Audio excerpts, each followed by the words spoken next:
everyone, it's Rocker from the Deader Dudes, bringing you this week's Geek News Update, fresh off the presses.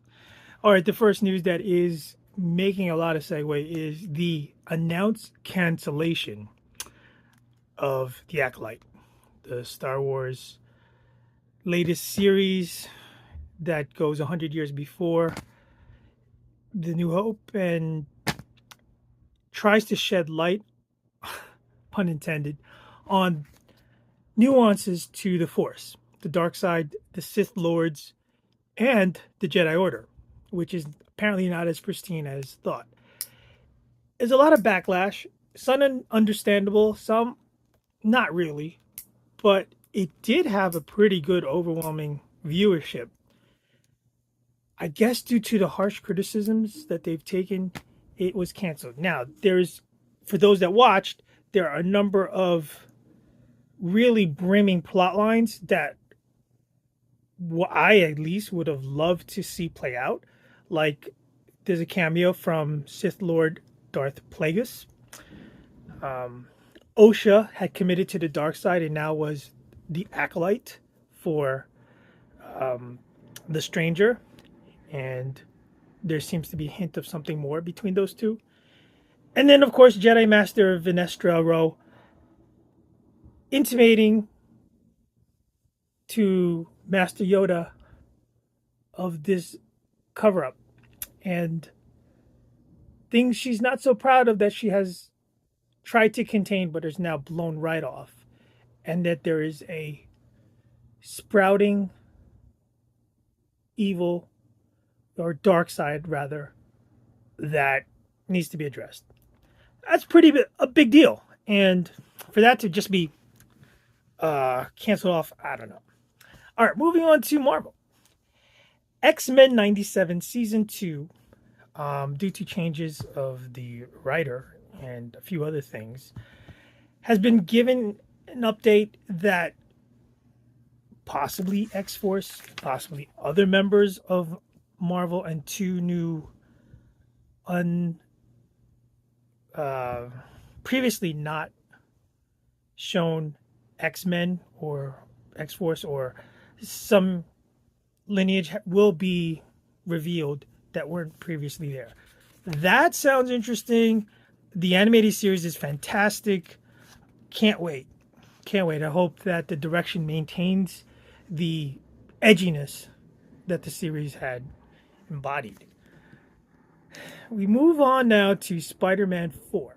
So, whether it's just rumors or confirmed, the villain is rumored to be Black Cat, and rumored to be played by none other than Sydney Sweeney, which is interesting because lately she's all over the place. She's been in different roles, from a immaculate nun in a horror movie to a romantic comedy and other things. I mean, her talent scale is widening, her spectrum of work, and it could be what we need. Black Cat is a burglar with some abilities and possibly a love interest of Spider-Man, where does that go with his other love interest, MJ?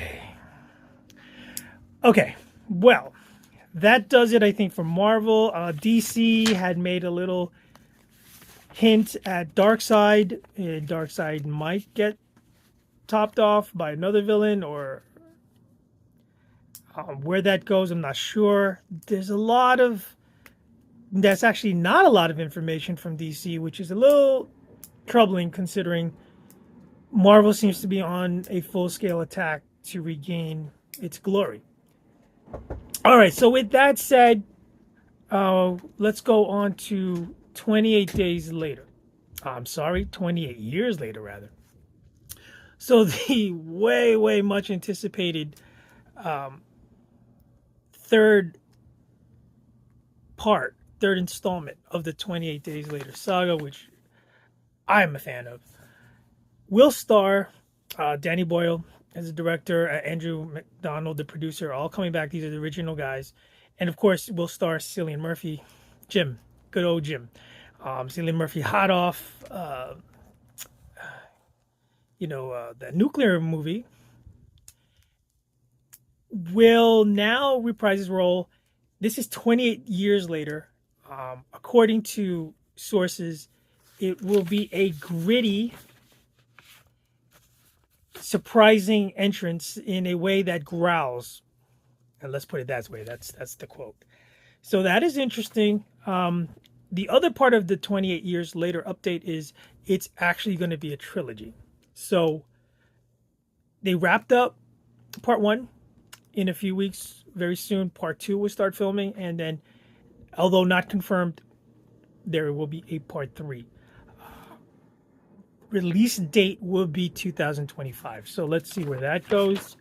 I'm hoping that just continues with the ravagery of that rage virus and where the world was. If you remember from part two, it had escaped containment from England into Paris, into France, and worldwide. Oh, I love a good apocalyptic movie, don't you? All right. In other horror news, Terrifier 3. Yeah, Art the Clown will be back with a release date on October 11. October 11, before Halloween, but then the plot and the theatrical advertisements leak out Art the Clown wearing a Christmas Santa outfit. So obviously this plays on a Christmas Eve horror movie, which I'm good for. Hey, Halloween 24/7. I'm good with that 365. So can't wait for that. Mark that on your calendars. October 11, Terrifier 3. And let's finish off with a dumpster fire of all things. Borderlands. The acclaimed video game series brought to live action at a $110 million budget with a pretty prominent ensemble cast.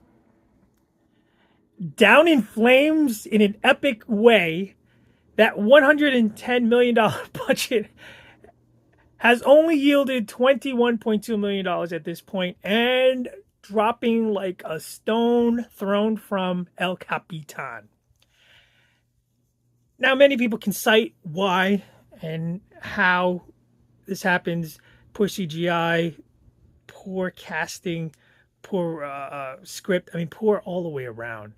But what a disservice, especially to all hardcore gamers, for a movie that was much anticipated. Unfortunately, it is what it is, and it is up there in the dumpster fire top list of the year. All right. I'm sure there's other news leaking all the time, but might as well just scrap up a few of the eyebrow-raising headliners. Again, this is Rocket from the Deader Dudes. Hopefully giving you some of your Geek Central news as it unfolds. Be safe, be happy, watch your back, and always, always save the whales.